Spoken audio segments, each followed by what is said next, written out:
baru Nasdem ya. Terima kasih pimpinan. Bismillahirrahmanirrahim. Assalamualaikum warahmatullahi wabarakatuh. Pimpinan, rekan-rekan Panja Komisi 8 yang saya muliakan. Ini kalau pinjam kata-katanya Pak Abidin ini, kita harus pelan-pelan. Saya suka betul itu Pak.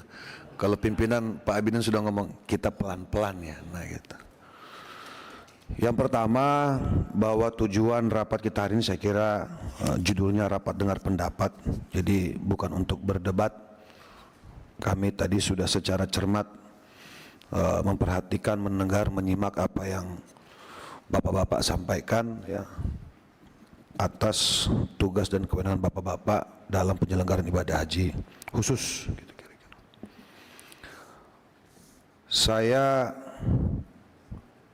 bukan untuk mengkanter apa yang disampaikan, tapi sebagai catatan saja pimpinan untuk kita semua, mudah-mudahan juga bisa menjadi masukan gitu. Tadi begitu bersemangat Ketua Sathu menyampaikan pendapatnya Pak, bagaimana mensukseskan Astacita itu.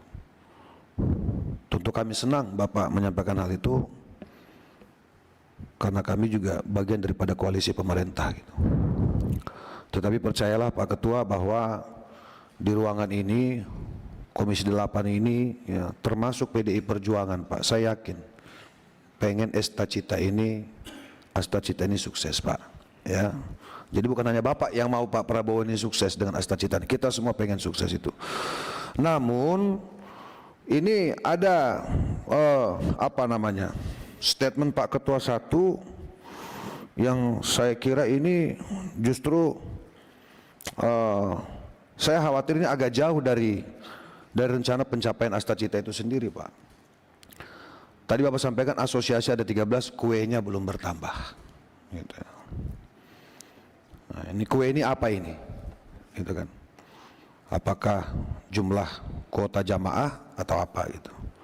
Saya sepakat dengan Pak Wahidin tadi, senior saya. Kalau kemudian soal kue ini tidak mampu membuat asosiasi yang jumlahnya 13 ini happy, kenapa asosiasi ini harus 13? Ada aturan nggak yang mengatur ini pimpinan, pembatasan pembentukan asosiasi ini gitu. Nah kalau tidak ada, ini juga berbahaya, karena jangan sampai rumahnya begitu besar makanannya kurang, pada akhirnya semuanya akan kelaparan ya. Ini harus pelan-pelan ya Pak Abidin ya, pelan-pelan ya. Dan ini linear dengan yang disampaikan oleh Ketua Himpuh tadi. Saya dengarnya agak bingung gitu. Pak Ketua Himpuh menyampaikan pada akhirnya kita harus menyelamatkan diri sendiri. Nah ini kalau menyelamatkan diri sendiri, apa gunanya asosiasi? Yang saya tahu asosiasi ini kan tugas fungsinya ini salah satu melindungi anggotanya, paling tidak begitu gitu. Nah Bapak ini masih dalam asosiasi atau sudah dicuekin sama asosiasi Bapak ini, Ketua Himpuh ini? Tetapi, nah ini menjadi pertanyaan, kok bisa Pak Ketua Himpuh ini yang sudah tertatih-tatih, sudah boleh dikatakan berupaya untuk menyelamatkan diri sendiri, ini kan mau escape gitu ya, kok masih mau bertahan, bahkan ada bahasa ketengan, mau jual ketengan ini. Saya mengambil kesimpulan, artinya apa? Yang kita lakukan hari ini meskipun ketengan, tetap ada potensi ekonomi di dalamnya, tetap ada keuntungan di dalamnya. Jadi kalau bicara ekosistem, ya ada ekosistem tetap berjalan meskipun hanya jual visa, meskipun hanya jual ini, jual itu dan lain sebagainya gitu. Nah pimpinan, maksud kami izin, ini juga harus betul-betul kita dalam penyusunan RUU perubahan ini harus hati-hati gitu. Jangan sampai kemudian setelah jadi masih banyak keluhan-keluhan dari kawan-kawan gitu, khususnya penyelenggara ibadah haji khusus ini sendiri. Nah saya masuk lagi pada persoalan nusuk ya, tadi semua kawan-kawan juga tadi sudah menyampaikan seolah-olah nusuk ini menjadi momok yang berbahaya. Tapi pimpinan, kita juga harus terbuka, sekarang sudah era digital, pasarnya sudah global gitu. Bahwa ini akan mengancam kawan-kawan travel, ya saya kira kita semua di sini harus mencari jalan keluar. Tetapi harus ada penyesuaian-penyesuaian Pak. Kita jangan kalah juga. Kalau ini menjadi kebijakan kerajaan Saudi, siapa yang bisa bantah? Meskipun ini presiden, apa istilah G2G, presiden to presiden, apalagi itu B2B dan lain sebagainya judulnya itu, siapa yang bisa bantah? Kalau kemudian kita punya kemampuan untuk dengan secara mudah masuk pada tataran kebijakan kerajaan Saudi, mestinya kuota kita juga dari jauh-jauh hari sudah bertambah. Tapi tentu kita yakin presiden kita sedang berupaya secara maksimal agar supaya kuota kita ini bisa baik, dan khususnya kuota haji khusus ini bisa bertambah, tidak hanya 8%, saya kira begitu. Nah, sebelum yang terakhir, Pak Ketua Sathu, kalau Bapak ingin mensukseskan ini Astacita, Pak, kalau Bapak peka dalam pidato-pidato beliau, harga turun, pelayanan maksimal. Nah, pertanyaannya, haji khusus ini harga sudah turun belum? Pelan-pelan Pak Abidin ya. Bukan, kemarin kita rapat Pak Ketua, reguler ini kita berjibaku nih. Seluruh fraksi ini bagaimana supaya harga ini turun reguler loh Pak. Sudah turun pun masih banyak jamaah, termasuk di dapil saya Pak, di Jakarta Barat, Jakarta Utara, Pulau Seribu, yang masih tidak punya kemampuan untuk melunasi itu Pak. Itu haji reguler. Yang notabene seharusnya hanya cukup tinggal lunasin berapa? Kira-kira 20 sekian juta lagi. Kewajiban mereka, kewajiban jamaah, tetapi masih tidak kemampuan.